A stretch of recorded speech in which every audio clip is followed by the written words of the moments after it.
It's like the eighth one, I think, something like that. But Wow. they've been good. They've been real solid.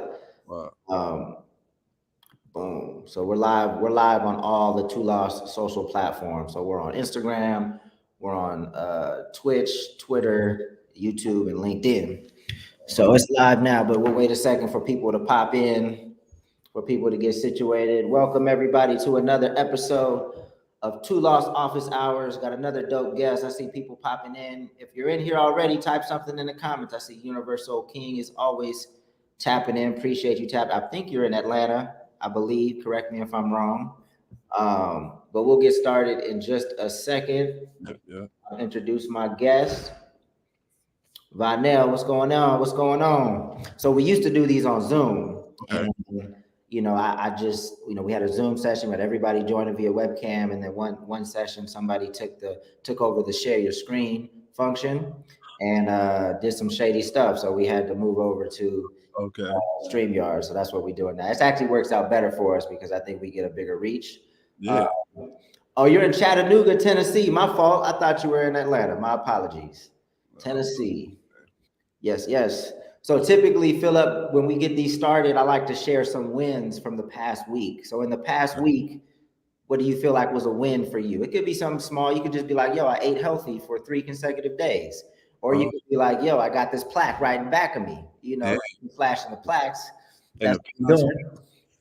right? This is so music industry, but I be trying to remind myself, like, yo, nah, man, you actually did do these things. You actually are and because the music industry is so like, yo, what have you done for me lately? Mhm. It's so easily, it's so easy to forget, like, to value the things that you've been able to be a part of and the people that you've been able to help. Yeah. And Not not, the word humble comes under attack. Uh, yeah, uh, I think like some people have a wrong, or what I believe the wrong definition of humble. Like I think humble is a positive thing, but yeah, it is in music. You sometimes need to talk your shit. Like sometimes you gotta. Hey, if you doing it, you gotta let people know. but yeah, a W that I had over the last week um was getting this show ready to go for an artist that I work with.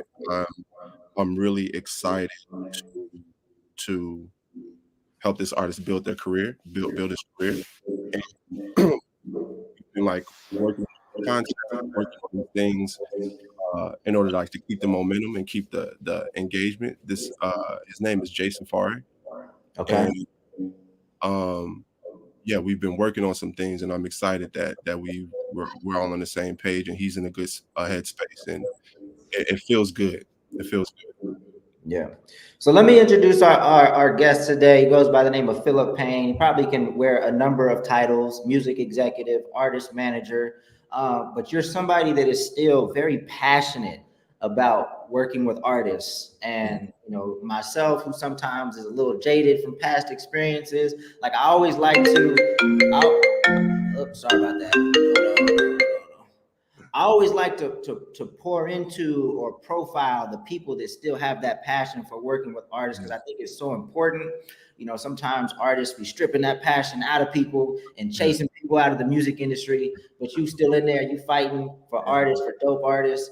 So Philip Payne, man, appreciate you being with us today. of course, man. Thank you for giving me your time, man. I love coming on platforms like these, especially, you're somebody who, when it comes to, like, giving the people who need it, especially in the music business, like, valuable content that's, like, real and, like, knowledgeable and, like, authentic and, giving real context to the music industry. Like, I really, I admire it.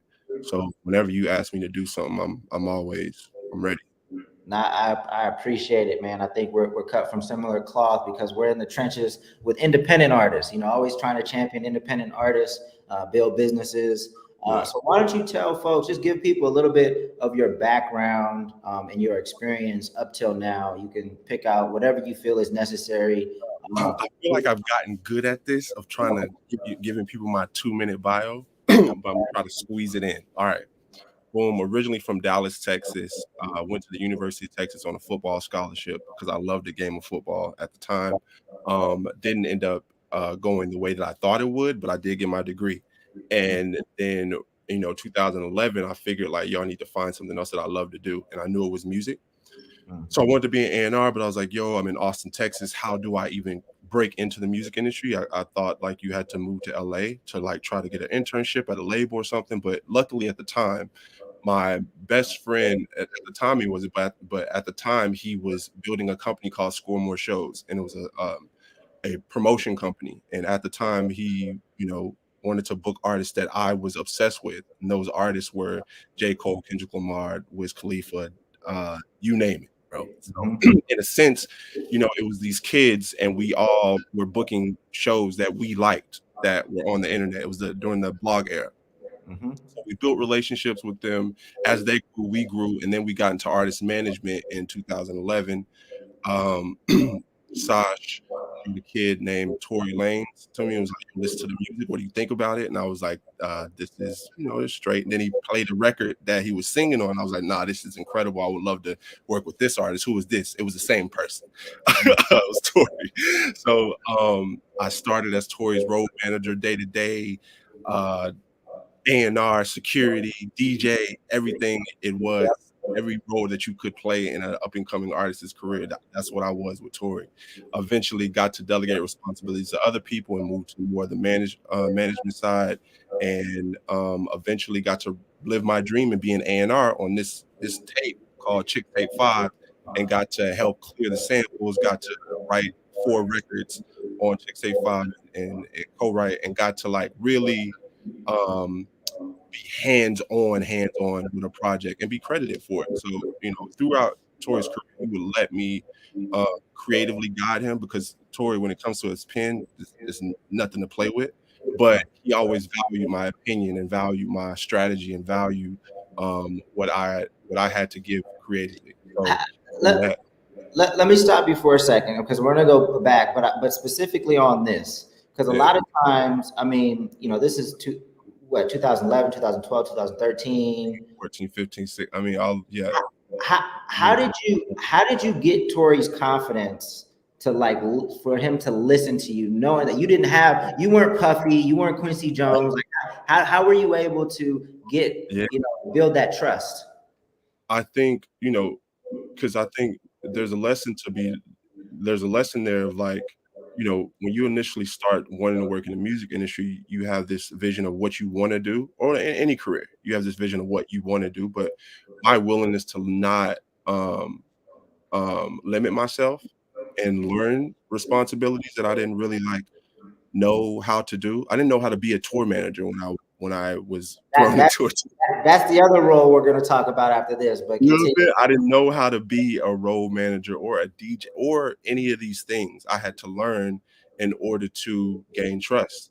And doing those roles with conviction and with a smile on my face and with the passion, while we were in the studio, I would, you know, say, yo, maybe you should do it like that. And every time he asked my opinion, I'd give it to him, and I'd give him a real opinion, a real honest opinion.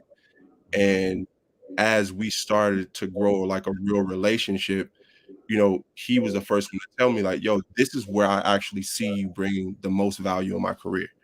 Mm. And when he said that, I listened to him, because I also believe that like God was speaking to him to like give me more confidence to like speak up and like, yo, you say you want to do this. He told you, yo, I like that. Boom, let's do it. So yeah, the first record that I gave him like some creative guidance on was a record called Henny in Hand on a tape called Lost Cause. And that record, along with the other record that he did called The Godfather, was one of the records that our A&R at Interscope ended up signing us off of. So Dope. yeah. Dope.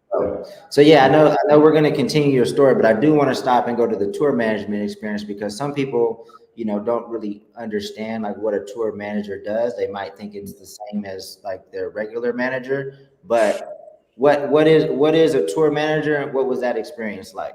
Man, a tour manager is responsible for all things when it comes to touring and the live aspect. A tour manager can also moonlight as a production manager, um, and their responsibility is to book all travel, not only for the artist but everybody who's involved. You know what I'm saying, from the band to the assist, everybody who's on the road. It's the tour manager's job. Make sure the bus drivers get paid. Make sure you're advancing every single show, and advancing means like making sure that all the technical and all of the transportation is sorted before your artist enters the city. So, making sure that the venue has shore power, you know what I'm saying? I was like, "What is shore power?" But yeah, making sure that like, yo, you can plug your bus into the venue, so you can keep the generator on so your artist can get sleep and they can wake up, and like being able to like, "Yo, does this venue have bathrooms?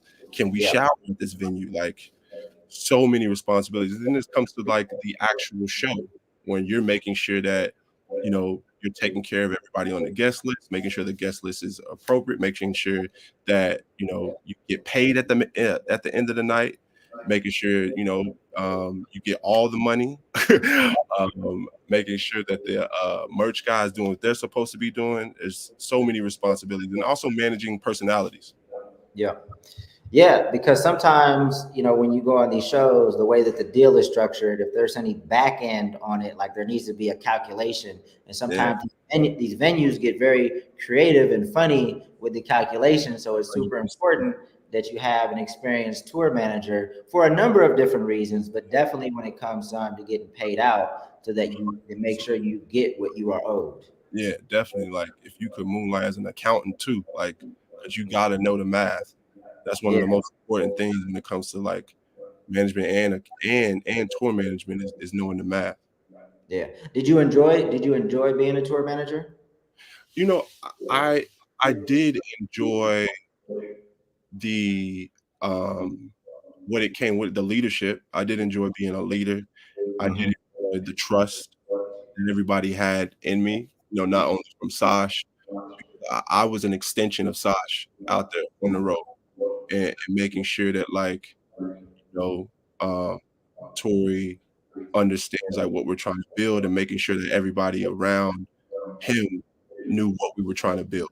You know what I'm saying? Like this was we needed to be professional, we needed to be on time, we needed to Hmm. be a joy to work with, because we are gonna come around back to these venues. You know what I'm saying? Or maybe an artist that we're trying to develop is gonna come to these venues. So we Hmm. gotta make sure that like our face is clean, and make sure that we're doing everything that we're supposed to be doing, and that, at the end of the day, they leave with a good experience from our team. Yeah, because I mean, it's this business, and much like other industry, is all about relationships. So the security folks, the people at the bar, like you want to make sure that everybody loves seeing you because they probably have a lot of shows that come through where they get disrespected or there's 100%. problems, there's issues. So you want to make sure there's none of that when you come through, so that they're excited to book you again. Yeah. um, it's a very simple, to me, it's a simple industry, but there can be a lot of moving parts. So much. Um, a lot of moving parts. And the tour manager is in constant communication, typically with the manager, you Yeah. know, just letting them know like how things are going. Are there any issues? Do I Yeah. got to come out to a particular show because something's happening? Uh, Exactly. Making sure that you like also get to press on time too. Like mm, you gotta put together the press schedule, like, and knowing your artists, knowing the ins and out and the characteristics um that they have, and like making sure like, yo, how are they in the morning? Like, should we have press in the morning time?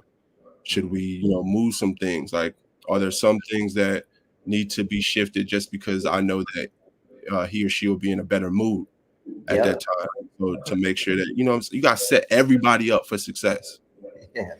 Yeah, no, you got to cater to all that. So, what would Yeah. you say if you could say top three things, like the qualities that a good tour manager must have? I know that there's a lot of qualities, but if you said Yeah.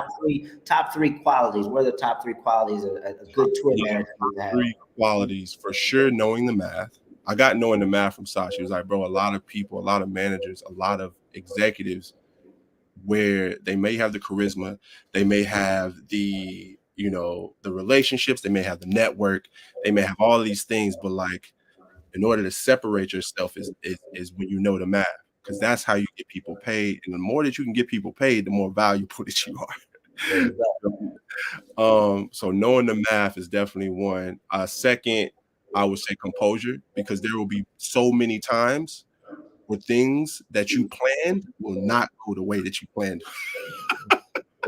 Yeah. And you gotta be the one to be composed. Because if you break down, it's all breaking down. Yeah. You know what I'm saying? So composure definitely is number two. And number three is leadership. Like the artist has to respect you.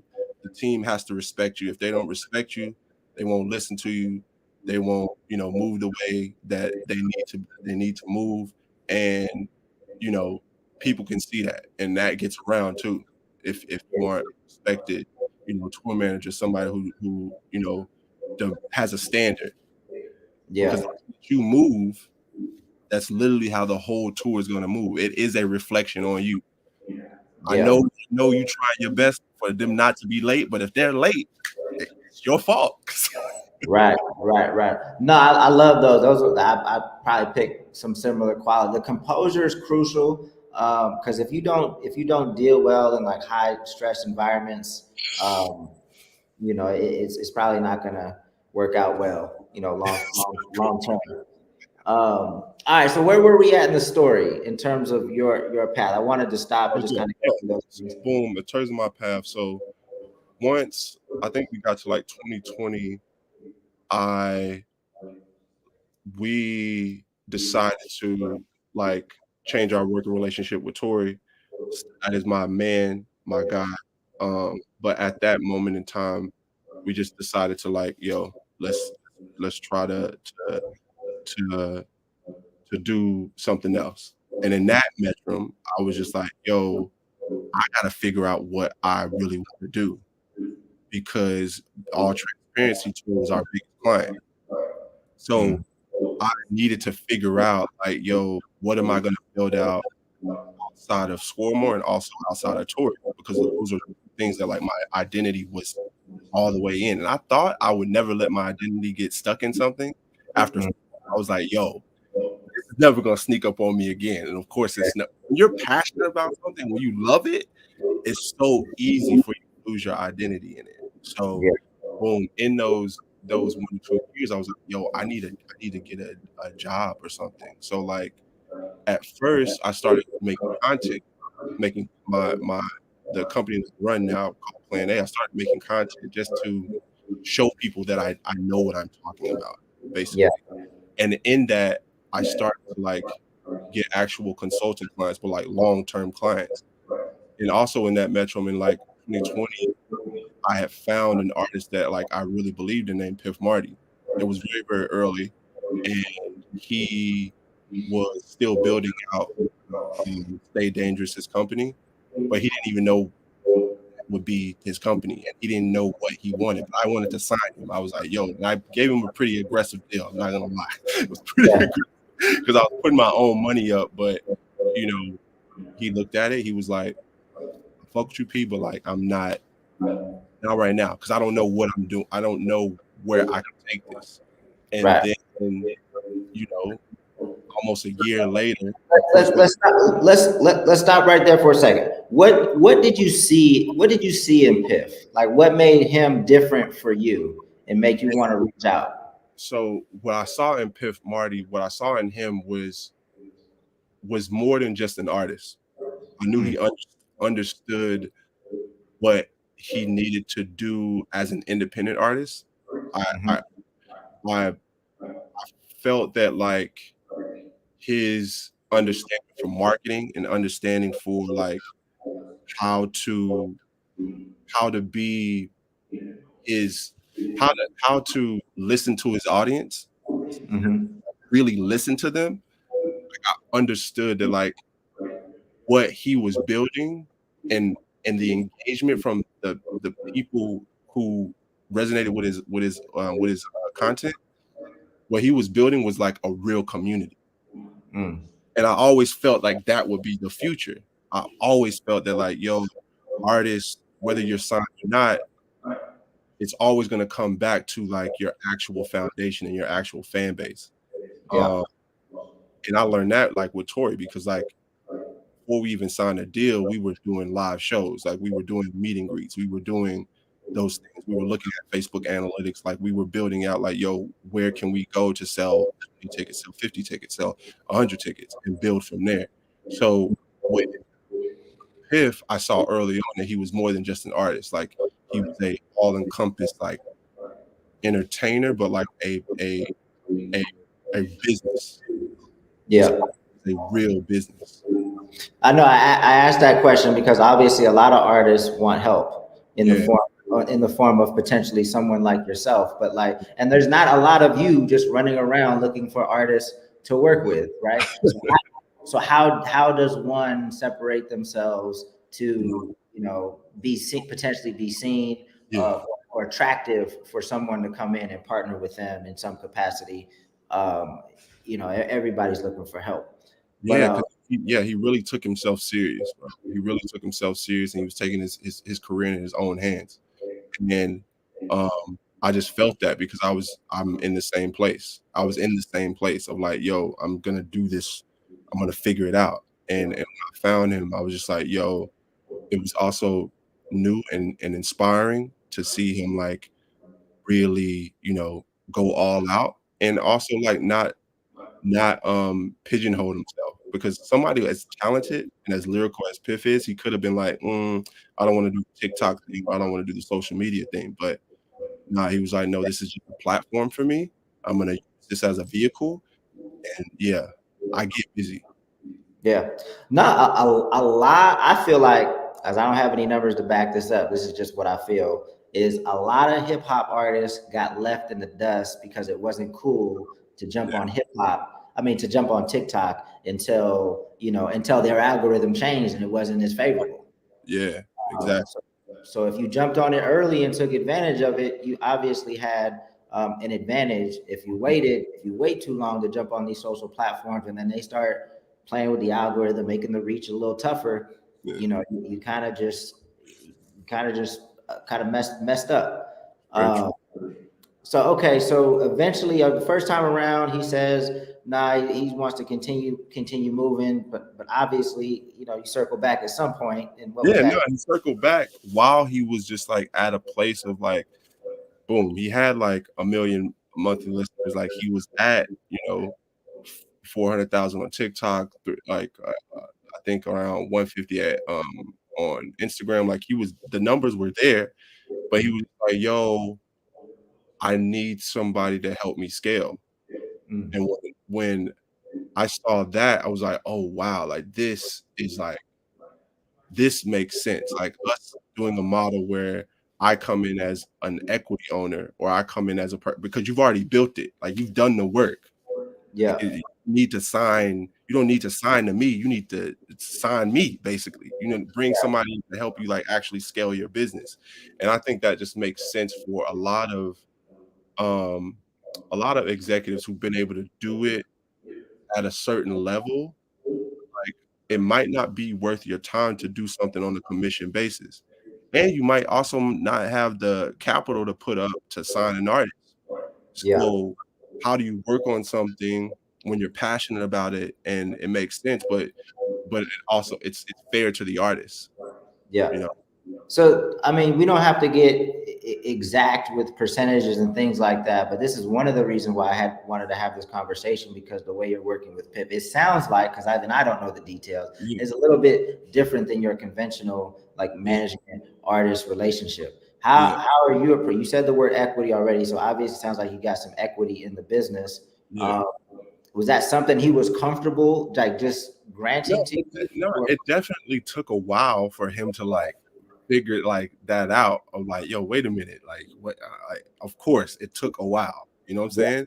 Just because, like, he had never, like, signed with anyone before, like, it had never he had never been in that type of relationship before, that yeah, type of working relationship. I mean, I wouldn't say I created it, but, like, I suggested it because it just was something that came to me and it made the most sense. I think our I think the people that in our business, the people who came before me, I think a lot of managers, um, usually they would just like have a production company, right? And sign an artist that they believe in that's like not as pop into the production company and like develop them there and then eventually like take them to a major label. But to me, just because of technology, just because of all these platforms, TikTok, YouTube, Spotify, there's just there's not there's no gatekeepers. So Hmm. we have to figure out a way to, um, aid the artists and help the artists who are able to, like, just catch traction on their own. And that doesn't look like us taking majority of the percentage. It also doesn't look like us, like, um, it doesn't look like it doesn't look like managers coming in, like, taking 20% commission, but it does look like somebody who's already built a sustainable business looking for, partners or looking for somebody who has relationships and network, um, strategic planning to help them take to another level. Yeah. So if you have, so what does that work in terms of like, how you get paid on an ongoing basis? So you have ownership in his company, Yeah. uh, but are there monthly payouts, quarterly pay? Like how do you eventually get Yeah, compensated? Yeah. yeah, we do monthly payouts, you know what I'm saying? You could do quarterly payouts, but, like, I guess you could count it as, like, dividends, you know? Hmm. But that all can be negotiated on how where you're at, what y'all are building, um, if you are able to put in cash contributions, because, like, that could be something too, like, yo, if you, commit a certain amount of cash, then the equity changes or it's capped at this place, but I think right now, it's just important for us not to limit ourselves on how we can work with an artist and make it make sense for both parties and make both parties feel valued, you know? Because I Yeah. think that's what it is at the end of the day. It's like, yo, you know, there are so many horror stories from managers just getting fired after they get the artist to the label or after they get the artist to a certain point, a bigger manager comes in, and Yeah. it's like, you know, the manager is the most vulnerable, you know, Mhm. in that sense. So it's like, yo, how do we make sure that the artist and the manager feel like this could be like a long-term relationship? Because you also I think it would stop artists from jumping from manager to manager if they had a partner who has equity in their company. Yeah. You know what I'm saying?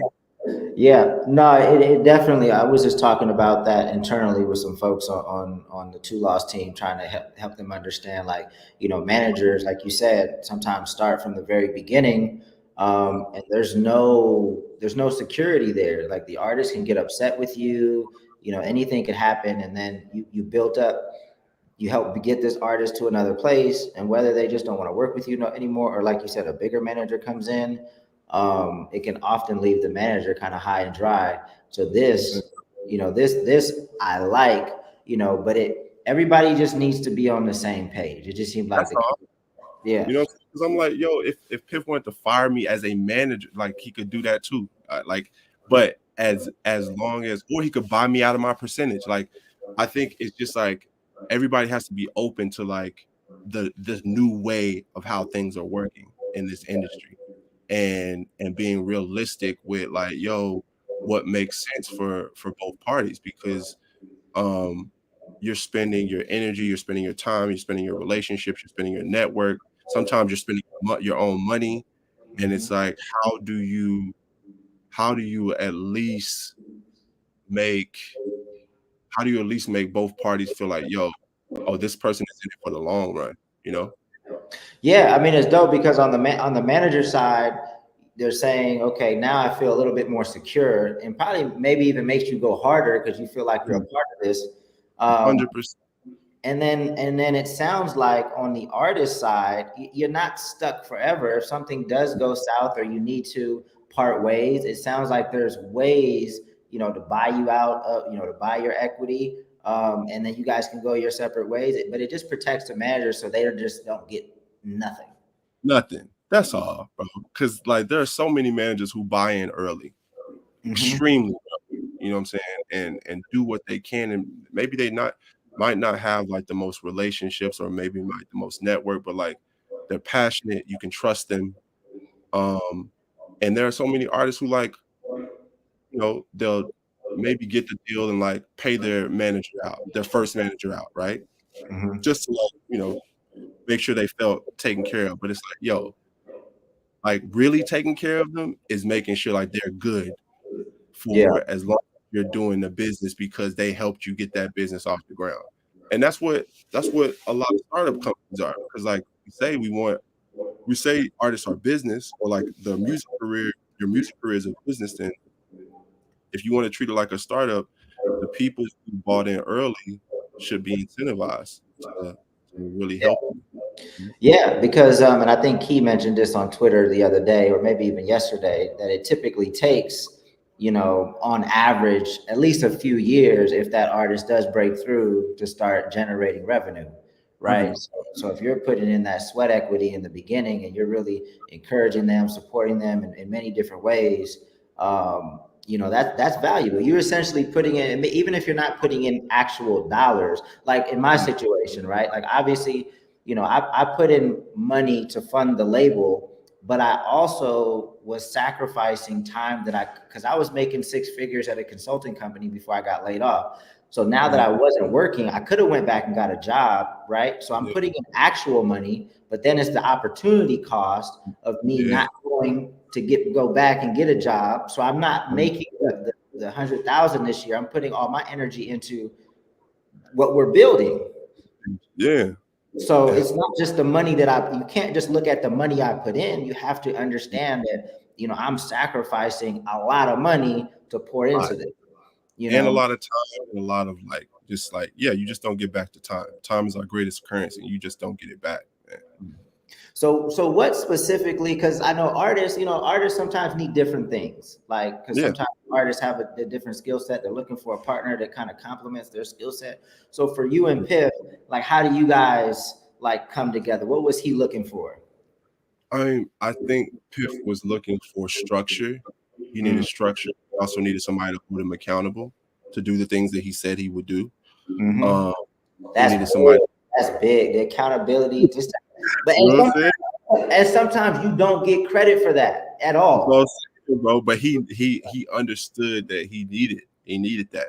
He needed somebody to hold him to a deadline. He needed somebody to, you know, creatively he's great, but like he needed somebody to bounce creative ideas on. He needed somebody to help him get his merch business together. He needed, somebody to understand his publishing because he had never collected publishing before until me and him started working.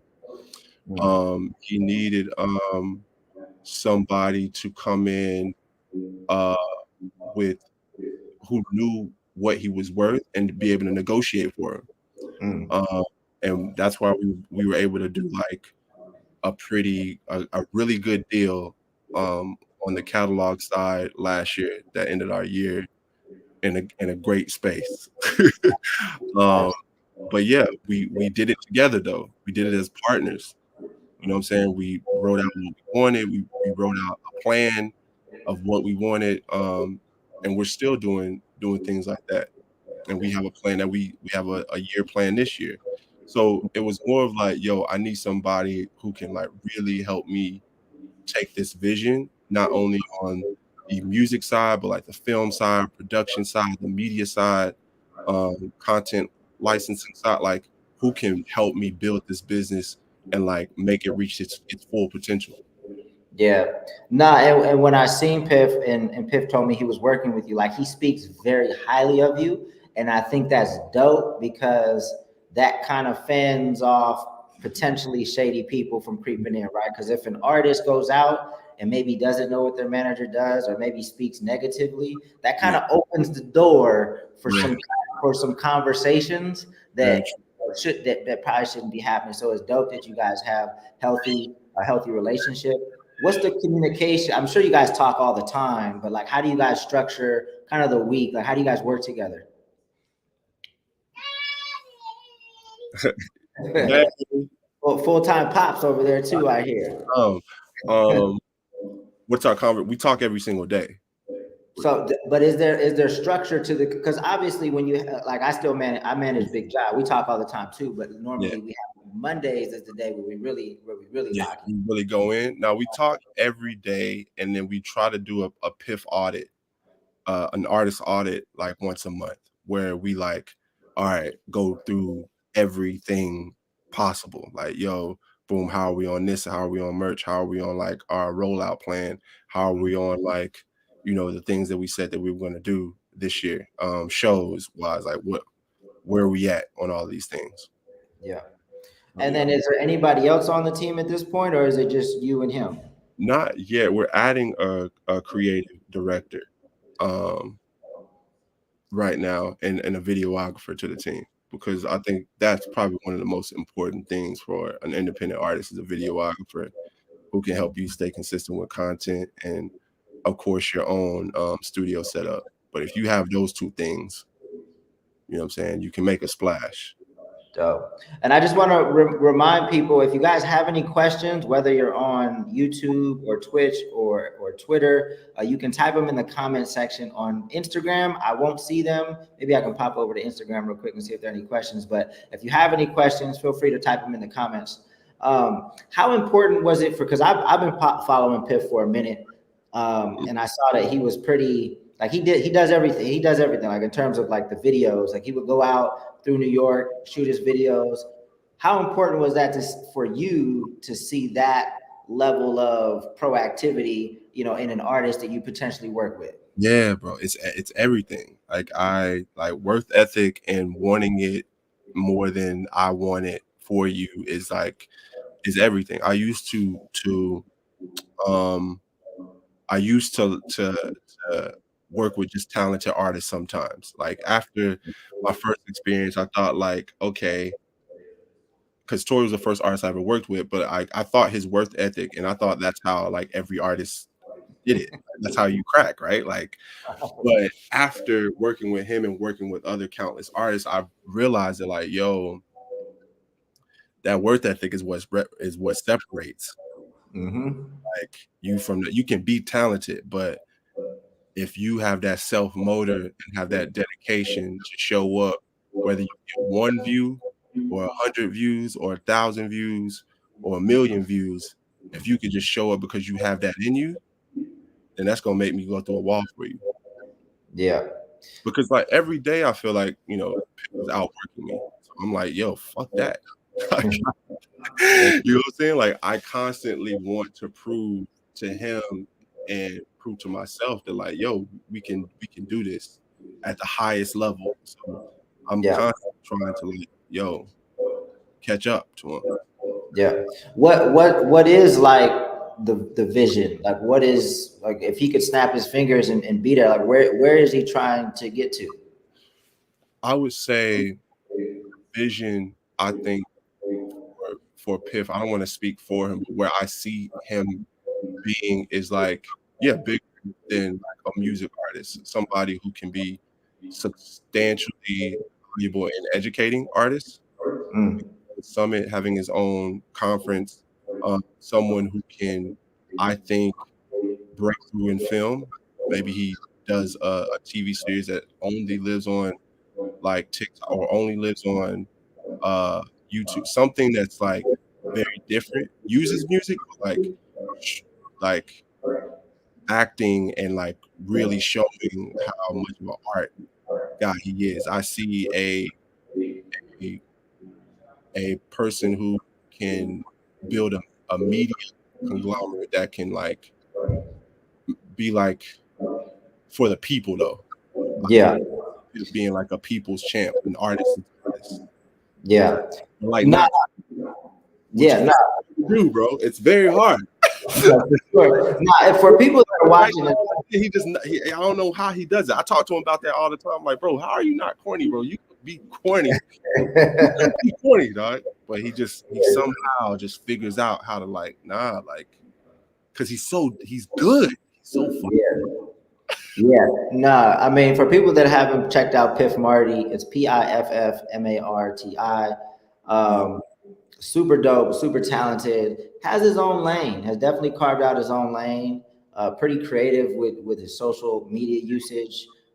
Even the sound of his music, is different uh, Different. than what you hear, and that definitely stands out. So as an artist to kind of look to, that I think does a good job in terms of presenting himself, telling his story.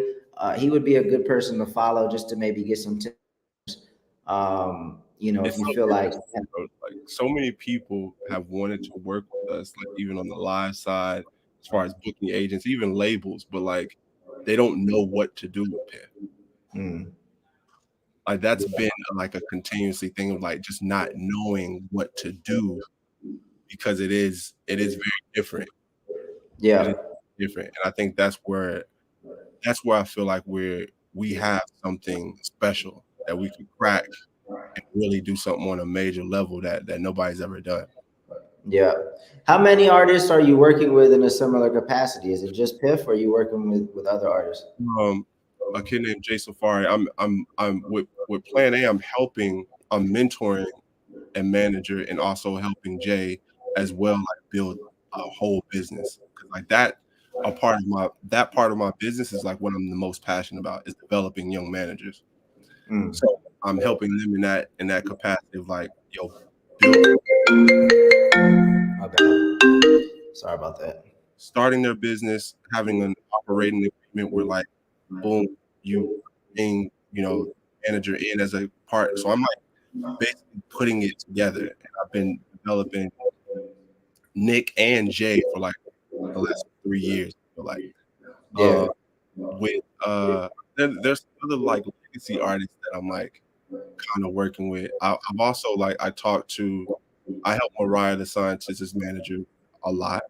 Um, Morgan, she's an amazing manager, an amazing manager. And just helping them when I can, and also just like, there are so many like young executives that like I just try my best to pour into because I see a lot of great talent yeah, coming.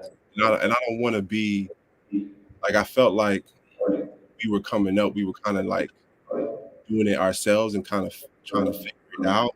And at yeah, the time we didn't there was we were at the age where like we either thought we were carving a new way, and like felt like the old people didn't understand, or they were like the legends that like we just knew that would never talk to us. yeah, so so it's like me being like this age 36 where I value the people who are coming under me, and I value the people who have done it before me so much because I just know what it's like to to be in this industry and just like try your best, bro, yeah. and banging your head against the wall and just trying every single day. So anybody who's been able to find success, or anybody who's trying, man, I just love to have conversations with them. Yeah, nah, it's important because it's a tough space. There's no like one way. There's not like a class that you take. Oh, this is how you become a good manager. Like, and And you have to be well versed in so many different things, especially how the role has evolved today, where yeah, you're more like a business developer as yeah, opposed to just a manager. A manager is like encompasses a lot of stuff. bro, a manager really is the CEO of the company. I think people have to like, we've always kind of said that, but I think it's time for us to kind of like really treat it that way.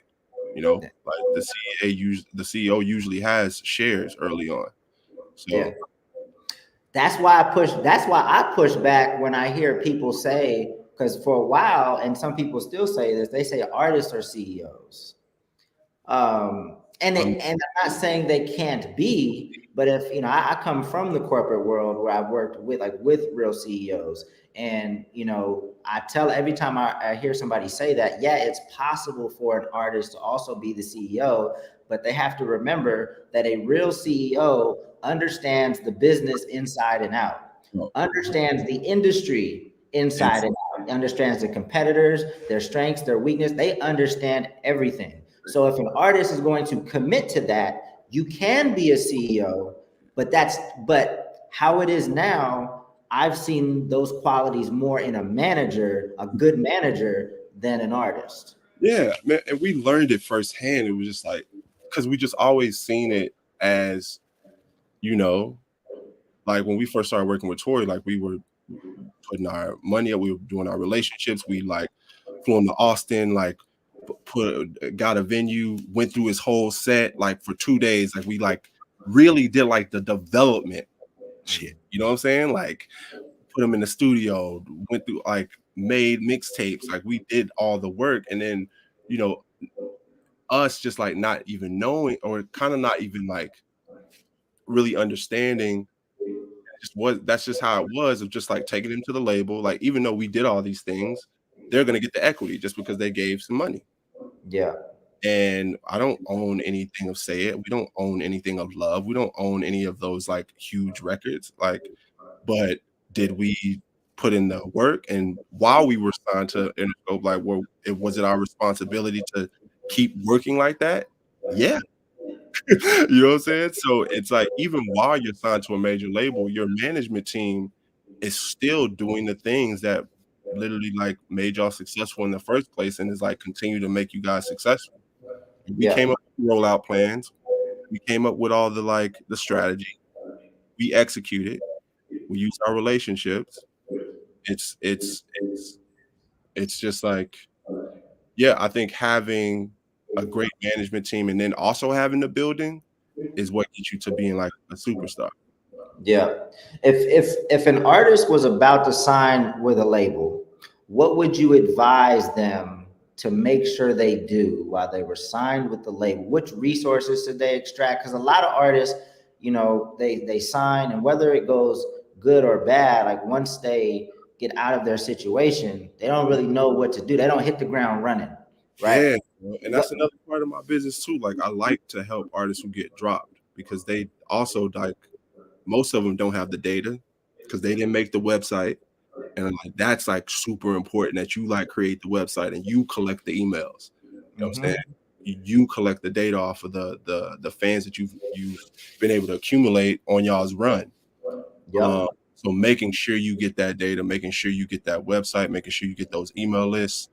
Um, while you're in, in the building, also understanding like those people won't be there forever. So Mm-hmm. so make sure that you're doing everything that you can to cultivate the relationship with those people. You know what I'm saying? Especially like the DSP people, the marketing team, those are people who are like they have aspirations of growing their career. Mm-hmm. So if they have a positive, relationship with you and or positive interaction with you, you never know what that could turn into. Yeah. And but it's also like when you have a good manager, your manager's in the building nurturing those relationships for you. You know what I'm Mm-hmm. saying? And making sure that your face is clean and making sure that you're doing, you're brought up in the best light possible. So yeah, having a good manager and having a bad manager, it could affect you. For sure. Because those are $1 billion companies, bro. And they're not just investing in you, they're investing in the team. Mm-hmm. Yeah, and you're not the only person they're signing. You're ultimately competing with hundreds of acts Yeah. that.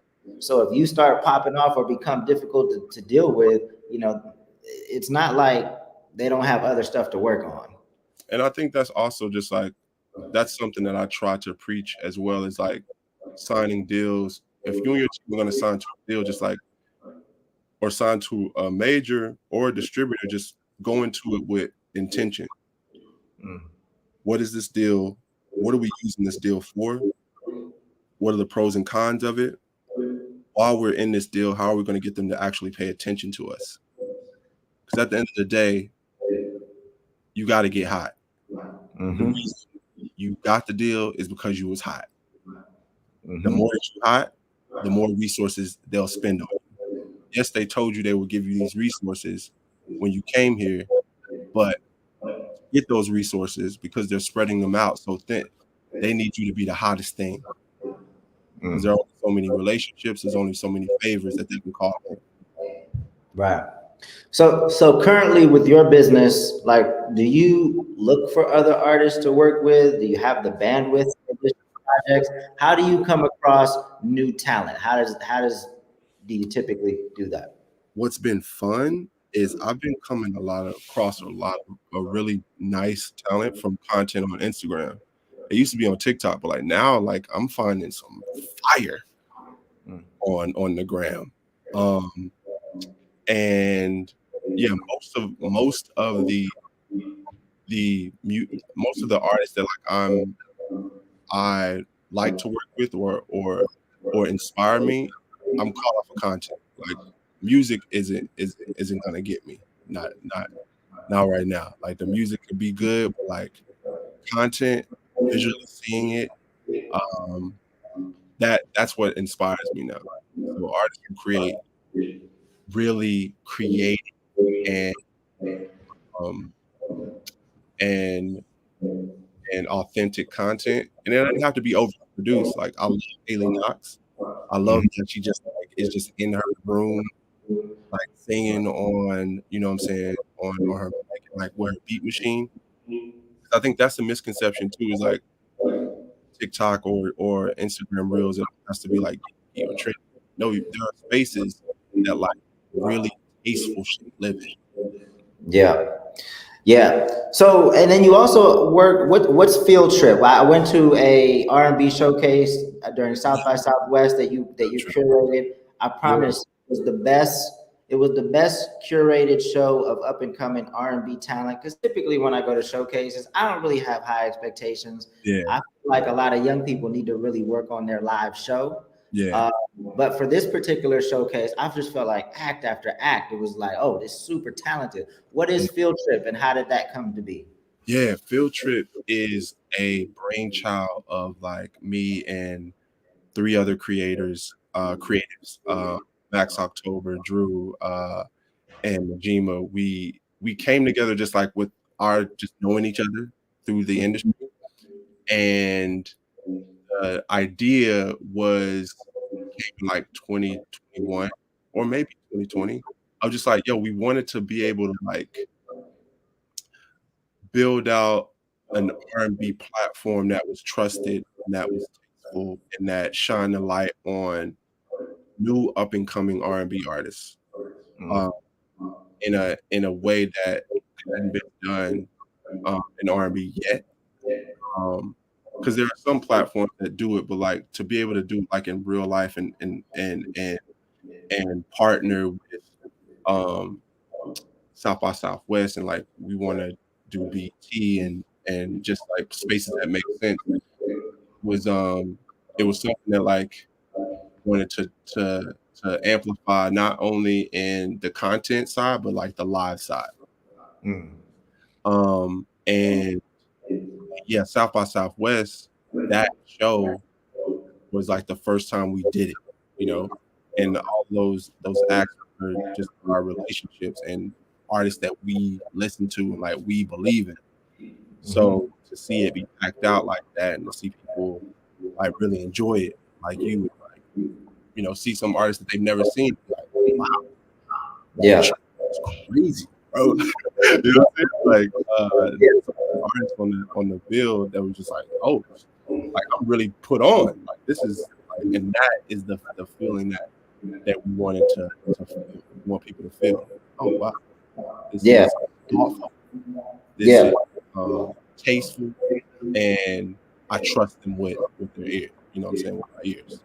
Yeah, because there was only one artist I was already familiar with, Dende. Dende actually works with Two Lost, but there was a kid named Chosen that I became a fan of, and then we recently partnered with Nyla, who's an up Yeah. and coming DJ who has a certified vibe showcase. So I Hmm. reached out to Chosen and see if he can be on their showcase. Yeah. That's how opportunities present 100. themselves. Like you know have good content, you Yep. perform live, you manage relationships well, and then your name starts to be mentioned in rooms that you didn't even know were talking about you. You 100. know? 100%. And yeah, and also just being like, we want a field trip to be a space where like, you know, not only, you know, artists could use us as a resource, but executives, booking agents, labels, distributors to like be a platform that could help them with their developing artists.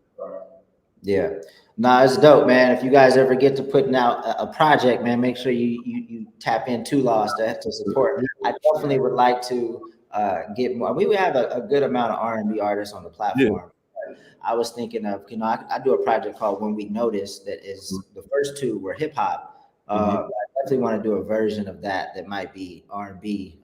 Maybe yeah, it's something to do later in the year or maybe next year. But I'm an R&B fan, and until recently, I kind of tapped out of like the newer artists just wasn't feeling me. Wasn't what I wasn't hearing it the same as I of the music that I grew up listening to. But right, now I hear a lot of artists that I can tell were influenced by the yeah, artists that I used to listen to, and I yeah. can. So I'm rocking with it. Um, before we close this out, man, is there any just kind of last words of encouragement for obviously a lot of up and coming artists and professionals watch this show? And any just words of encouragement, or what would you say? And you can leave us with your socials and how people can connect with you too, if you choose to do so. Yeah, I would say, look, you are no different than the person that you admire or that you inspired by. Um, you're just your moment hasn't come yet. It will come. Stay consistent, and the value of consistency isn't volume, posting all the time or doing whatever it is all the time. It is building trust with not only the audience, but within yourself. That's the value of consistency. Just showing up. Show up once a day. I show up once a week? Can I show up once a month? Can I just show up? Because in showing up, somebody might see it, and that person might share it. Then someone's having a conversation about you just because you chose to show up that day. Mm-hmm. Um, your time will come. Be consistent, um, and just know that you could do it the whole time. Yeah, because a lot of times we're focusing on how many people see it as opposed to who sees it. Sometimes it's the who and not the how many that can lead to your next big opportunity. That's the Philip, man, let people know where they can reach you at your Instagram. Are you on Twitter much? Not Twitter not much, huh? not much, but you can. I think it's all the same handle. I need to get back on TikTok. I have been inspired to create more content over the last like 3 months. I've just been feeling. I just haven't turned the camera on, but like I've been accumulating life and like because I feel like they're like albums. Every time like I drop content like consistently, I'm in a groove. So like I've lived my life over like the last 6 months, and I'm feeling like I want to turn the camera back on and put the mic in front of me. So um yeah, my Instagram is Philip A. Payne. Same thing with my TikTok and same thing with my Twitter. Oh, one L, PHILIP and PAYNE. So you see his name on the screen, just put an A in between, and you'll be able to find him on Instagram, on TikTok. Philip, man, I appreciate you joining. This has been another episode of Two Lost Office Hours. I believe next week we have the founders of Something Dope for the People, an LA-based collective that puts on showcases now not only in LA but globally. So it's going to be another dope session. So tap in with us next Monday, 12 p.m. Pacific. See y'all then. Peace. Ah,